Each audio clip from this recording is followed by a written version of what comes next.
कबीर ये सिर्फ एक नाम नहीं है, ये एक गूंज है सत्य की, साहस की और उस विद्रोह की जो हर झूठ के खिलाफ खड़ा होता है।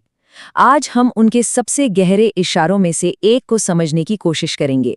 धुएं का वो पर्दा, वो घूंघट जो हमें हमसे ही अलग करता है। जरा ठहरिए और इस सवाल को अपने भीतर उतरने दीजिए। ये सिर्फ एक सवाल नहीं, ये अपने अस्तित्व से एक मुलाकात है, आपके और उस परम सत्य के बीच, ठीक अभी, इसी पल। आखिर क्या खड़ा है? वो कौन सी दीवार है जो आपको आपसे मिलने नहीं देती? क्या ये कोई बहुत बड़ा पहाड़ है? कोई हिमालय, जिसे पार करने में शायद जन्मों की यात्रा लग जाए? क्या ये कोई इतनी बड़ी, इतनी भारी रुकावट है जो देखकर ही निराशा हो जाती है, बेबसी महसूस होती है? क्या सचमुच सत्य इतना दूर है? या फिर ये कुछ और ही है, कुछ इतना नाजुक, इतना हल्का, जैसे धुएं की एक पतली सी लकीर, एक ऐसा झीना सा पर्दा जिसे एक फूंक भी उड़ा ले जाए? कबीर कहते हैं बाधा दिखती हिमालय जैसी है, पर सच पूछो तो धुएं से ज्यादा उसकी कोई हैसियत नहीं।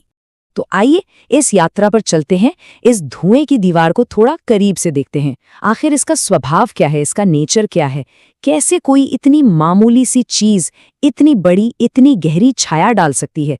ये शायद हमारे जीवन के सबसे बड़े रहस्यों में से एक है। और यहीं कबीर सीधे उस रहस्य के दिल पर चोट करते हैं। वो कहते हैं ये दीवार विचारों की है। सोचिए तो, विचार हैं क्या? पानी के बुलबुलों की तरह, एक पल के लिए चमकते हैं और अगले ही पल हवा में खो जाते हैं। और इन्हीं नाजुक बेजान चीजों ने हमें न जाने कब से भटका रखा है। यही हमारा बंधन है, यही हमारी जेल है। इस मिसाल की गहराई को महसूस कीजिए। आंख में कोई पहाड़ नहीं गिरता, बस रेत का एक छोटा सा कण, और बस पूरी कायनात दिखनी बंद हो जाती है। हमारे भीतर की आंख पर भी बस इतनी ही छोटी सी बाधा है। असली मुसीबत बाधा का आकार नहीं है, असली मुसीबत तो ये है कि हमने खुद को कितना छोटा मान लिया है। हमें यकीन दिला दिया गया है कि हम कुछ नहीं कर सकते और हम फंसे रह जाते हैं। और देखिए, जब हम खुद पर शक करते हैं, जब हम मान लेते हैं कि हम छोटे हैं, तो इसका फायदा उठाने वाले भी आ जाते हैं। उन्होंने हमारी इसी कमजोरी पर अपने बड़े बड़े महल खड़े कर लिए हैं। वो इस धुएं के रखवाले हैं, इस भ्रम के सौदागर हैं। तो वो करते क्या है?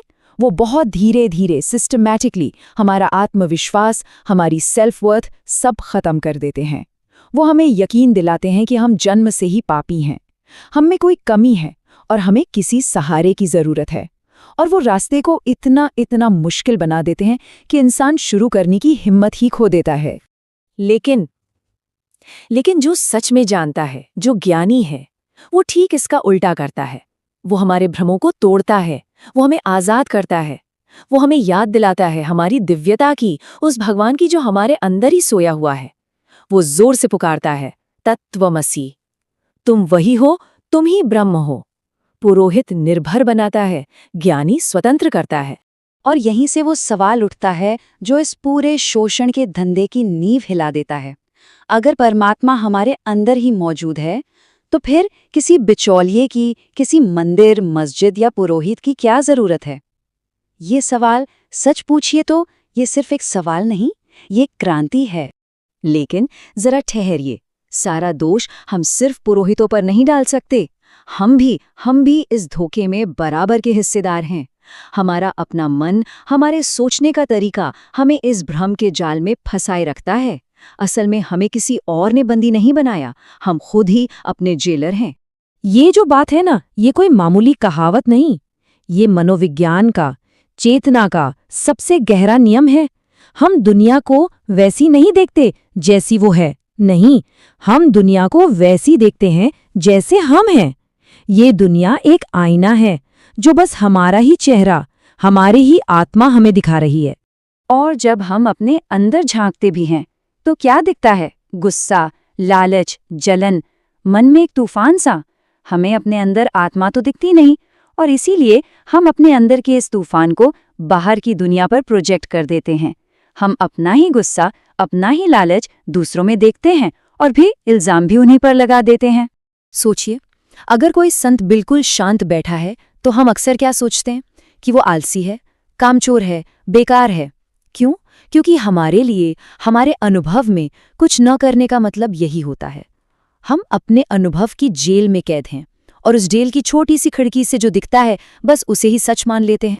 और देखिए, इसीलिए हम क्या करते हैं, चंगेज खान और हिटलर जैसे लोगों को हम इतिहास मानते हैं, क्योंकि उनके तरह क्रूर होना हम इमेजिन कर सकते हैं। लेकिन बुद्ध और कृष्ण को, उन्हें हम पुराण बना देते हैं, मिथोलॉजी, एक कहानी, क्योंकि हम ये मान ही नहीं पाते कि हमारे जैसा एक इंसान चेतना में इतना ऊपर उठ सकता है। उनका होना हमारे अनुभव से इतना परे है कि हम कह देते हैं नहीं, ये सच नहीं हो सकता। तो फिर इस मन की जेल से बाहर निकलने की चाबी क्या है? वो कौन सा महान रहस्य है जो इस धुएं के पर्दे को हमेशा के लिए हटा देगा? वो रहस्य है अपने असली स्वरूप को पहचानना, ये जानना कि मैं आखिर हूं कौन। साक्षी, द विटनेस। इसको ऐसे समझिए जैसे सिनेमा हॉल का पर्दा। पर्दे पर फिल्म चलती है, सीन आते हैं, जाते हैं, ड्रामा होता है, इमोशंस होते हैं, लेकिन पर्दा वैसा का वैसा रहता है, शांत, खाली, उस पर कोई असर नहीं होता।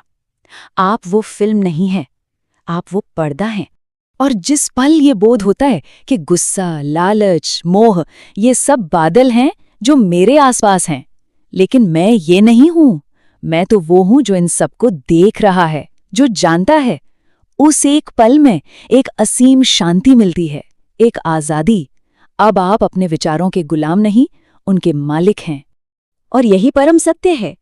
अंगुलीमाल की कहानी भी तो यही बताती है कि इंसान ने चाहे कुछ भी किया हो, वो कितनी ही दूर क्यों न भटक गया हो, उसके अस्तित्व का जो केंद्र है, उसकी आत्मा, वो हमेशा हमेशा शुद्ध रहती है, निष्कलंक, उस पर कभी कोई दाग नहीं लगता। तो अब कबीर हमें एक निमंत्रण दे रहे हैं। वो कह रहे हैं, आओ और इस भीतर के आकाश में, इस गगन मंडल में अपना असली घर बनाओ। ये कोई बाहर की यात्रा नहीं है, ये तो बस अपने ही घर वापस लौटने की यात्रा है। आप वो विशाल, शांत, हमेशा रहने वाला आकाश हैं, और ये जो विचार हैं, भावनाएं हैं, ये सब क्या हैं? ये बस गुजरते हुए बादल हैं। बादल आते हैं, चले जाते हैं, लेकिन आकाश वो वैसा का वैसा ही रहता है, उस पर कोई फर्क नहीं पड़ता। बस इसी आकाश होने के एहसास में टिक जाना, यही ध्यान है। और इस आकाश का स्वभाव है शून्य, एम्प्टीनेस।